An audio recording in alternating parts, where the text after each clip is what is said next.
양당 지도부 릴레이 인터뷰, 이름하여 전지적 지도부 시점. 오늘은 베일에 쌓인 그분을 어렵게 모셨습니다. 윤재호 국민의힘 원내대표 환영합니다. 정말 어렵게 모셨습니다. 아니, 뉴스 생방송 출연 말고 이렇게 좀 편안한 예능식의 토크쇼는 처음 출연이신 것 같아요. 예, 그렇습니다. 그렇죠? 예. 왜 이렇게 방송에 그동안 안 나와주신 거예요? 원내대표가 되기 전에는 제가 사실 당의 전략이라든지 뒤에서 꾸준히 일을 많이 했습니다. 그래서 언론에 노출되기보다는 뭐 소리 없이 자기 일하는 그런 정치를 해왔는데 이제 원내대표가 되고 나니 이제 그 당의 메시지를 제가 공식적으로 내야 되는 입장이라서 특별히 그 첫 데뷔작으로 판도라를 선택해 주신 이유가 궁금합니다. 그 진실을 밝히는 프로그램이라고 이야기를 들었고요. 예. 그래서 이런 기회를 통해서 국민들께 우리 당이 처한 어려움을 잘 이렇게 말씀드리고 네. 우리 당에 대해서 좀 애정도 가져주시고 또 응원도 해 주십사 하는 그런 기회로 생각하고 나왔습니다. 모르시는 분들이 있을 것 같아서 예, 예. 경찰대 1기, 수석 입학, 수석 졸업, 경위부터 치안정감까지 진급에서 늘 선두를 차지해서 경찰대 1호 수식어를 달고 다니셨다는 썰이 있는데 사실입니까? 네, 사실. 부인하지 않는 진짠가 보네요. 제 생각에는 경찰이라는 직업이 참 잘 맞았습니다. 그래서 범죄가 발생할 때 빨리 검거할 수 있다는 게 눈에 보이는 정도로 이렇게 예. 저한테 잘 맞았습니다. 그래서 경찰대 1호로 국회에 입성을 하셨고 네. 3선 지내시고 벌써 원내대표 9개월 차이십니다. 네네. 원내대표 되어보니 생각보다 이건 좀 좋더라 싶은 거 혹은 이건 좀 너무 힘들더라 아니면 안 좋더라 싶은 게 있으실까요? 소수 여당의 원내대표는 예. 형극의 길입니다. 전생에 죄가 많은 사람이 하는 일이라고 정치 선배가 말씀을 하셨는데 제가 공감을 하고 지금도 제가 본회의가 있으면은 뭐 그날 그 전날은 잠을 잘 못 잘 정도로 여러 가지 생각이 많습니다. 또 야당 입장에서는 워낙 숫자가 많기 때문에 전혀 예상치 못한 그런 일들이 생기고 예. 또 그것을 숫자가 적음에도 불구하고 방어해야 되고 또 대응해야 되는 그 과정이 정말 간단치 않습니다. 누군가는 그 일을 책임감 있게 해줘야 우리 또 다른 의원님들이 편안하게 지역에 가서 활동도 할 수 있고 또 보람을 느낄 수 있는 일들도 많이 있습니다. 지역에 자주 못 가는 상황인데도 불구하고 우리 윤재호 의원이 참 중앙에서 큰 일을 하고 있다. 너무 자랑스럽다. 이렇게 격려해 주시고 모처럼 지역구 가면 뭐 같이 사진도 찍자 그러고 되게 좋아하십니다. 지역 주민들이 좋아하는 모습을 보면 또 제가 원내대표가 참 잘 됐구나 이런 생각을 하기도 합니다. 여기까지 몸풀기였고요. 본격적으로 질문을 드리겠습니다. 예, 예. 지난 금요일 본회의에서 이 조희대 대법원장 후보자의 임명 동향 표결이 진행이 됐는데 통과가 됐습니다. 네. 윤 대통령 바로 임명했고 75일째 이어오던 사법부 공백이 해소됐어요. 네.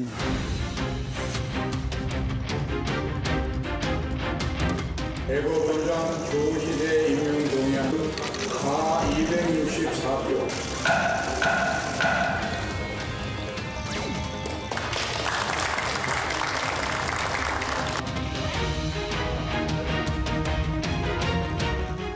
후보자가 워낙 흠결이 없기도 하고 또 제 생각으로는 지난번에 한번 낙마를 시켰기 때문에 두 번 낙마를 시키는데 좀 부담을 가지셨지 않나 이런 생각도 하고 예. 민주당에게 감사의 말씀을 제가 드리고 싶습니다. 훈훈합니다. 네. 같은 날 본회의에서 대통령의 제2요구권을 행사한 노란봉투법 그리고 방송 3법에 대한 재표결도 있었죠. 네. 최종적으로는 부결됐고 다시 폐기됐습니다. 민주당이 집권하고 있을 때 네. 또 그때도 민주당이 절대 다수 당일 때 그때마저도 사회적 갈등이 우려되고 여러 가지 그 현장에 그 어려움이 예상이 돼서 네. 입법 추진을 하지 않았던 법들입니다. 집권 여당의 원내대표로서 뭐 대통령께 좀 그 마음이 편치 않은 것도 사실입니다. 그러나 이 국민 그 전체의 여론을 수렴해 본 결과 이 법들은 제2요구권을 행사를 통해서 부결시킬 수밖에 없다고 최종적으로 결론을 내렸습니다. 그래서 본회의에서 부결 처리를 했고 사실은 이게 사회적 갈등이 예상이 되고 또 공감대가 형성이 안 되는 법들을 정략적으로 계속 이렇게 밀어붙이는 일들은 이제 이점에서 멈춰야 된다고 생각합니다. 민주당의 이른바 쌍특검법 사실 이날 처리하겠다는 입장이었는데 일단은 미뤘어요. 네. 이건 뭐 여야 합의가 있었던 건가요? 12월 8일 날 처리하겠다는 것은 네. 이 엄포에 가까운 위협입니다. 엄포를 보셨어요? 엄포 왜 그러냐 하면은 이제 국회 선진화법 취지에 따라서 이 본회의에 소위 말하는 숙려 기간이 있습니다. 그건 지켜져야 되고요. 한 번도 그걸 숙려 기간 이전에 예. 그 처리한 사례가 없습니다. 또 언제든지 민주당이 12월 22일 이후에는 법을 처리할 수 있는 입장인데 굳이 그 며칠 그걸 참지 못하고 당겨서 하는 것이 무슨 의미가 있느냐 그런 생각을 했습니다. 홍익표 원내대표가 이거 윤 대통령 본인과 가족에 대한 법안인데 거부권 행사하는 건 눈높이에 맞지 않다, 상식에 맞지 않다 이렇게 얘기를 하시더라고요. 이 법이 사실은 총선을 위한 정치 공세 또 정략적인 법입니다. 소위 말해서 50억 클럽 특검법은 지금 수사 중에 있습니다. 원래 특검이라는 것은 수사기관의 수사가 끝나고 그 수사 결과가 미흡하거나 예. 또 수사의 공정성에 의심이 될 때 특검을 하는 겁니다. 특검의 취지가. 지금 수사가 진행 중에 있는 사건입니다. 그리고 도이치모터스 주가 조작 사건은 지난 정부에서 그 추미애 법무부 장관이 있을 때 수사기관의 역량을 총동원해서 2년 가까이 이잡듯이 수사를 한 사안입니다. 예. 그럼에도 불구하고 범죄 혐의를 밝히지 못한 사건입니다. 이 정치적인 의도 또 선거용 그런 그 정치 공세로밖에 저희들은 보지 않습니다. 그래서 이 그 특검에 응할 생각이 저희 당은 없습니다. 좀 가벼운 질문으로 분위기를 바꿔보도록 할게요. 여야 협상에 지금 최선봉에 계신 상황인데 협상 메이트와의 궁합을 안 여쭤볼 수가 없죠. 홍익표 원내대표는 기본적으로 되게 상식적인 사람이에요. 이 합리적인 그 사고를 가지고 있기 때문에 네. 협상에는 큰 문제가 없습니다. 다만 우리 당은 원내대표가 결정하면은 대부분 수용하는 또 따라주고 밀어주는 입장이고 네. 민주당 우리 당보다는 조금 복잡한 것 같아요. 그래서 실제 이제 협상을 할 때 우리 홍익표 대표가 많은 그 고민을 하고 계시는 것 같고 기본적으로는 뭐 되게 매너 있고 깔끔한 그런 그 젠틀맨이죠.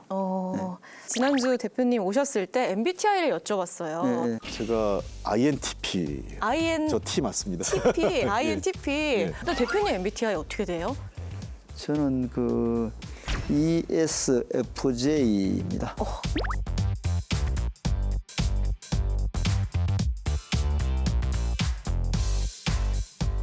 전부 다 달라요. 예, 예. 극과 극이신 분이 네, 지금 네, 두 네. 분이 매주 만나고 계신 거거든요. 네. 이게 협상이 될까? 이제 그 뭐 MBTI는 MBTI고 제가 이제 소수당의 원내대표니까 제가 홍 대표를 늘 존중하려고 애를 씁니다. 그러면 뭐 그게 궁합이 맞고 안 맞고를 떠나서 상대를 존중하면 문제는 풀릴 수 있겠죠. 저를 만나서 대화해 보면은 되게 그 생각보다 따뜻하고 인간적이라는 얘기를 많이 합니다. 이 자리를 빌어서 네. 홍익표 원내대표에게 꼭 전하고 싶은 말이 있다면 전할 기회를 드리겠습니다. 홍익표 대표님 수고 많으십니다.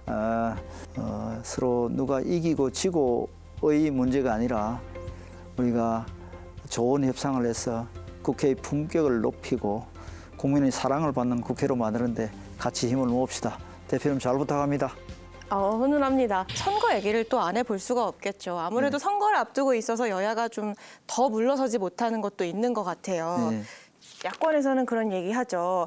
용산에서 공천할 것이다 이런 얘기.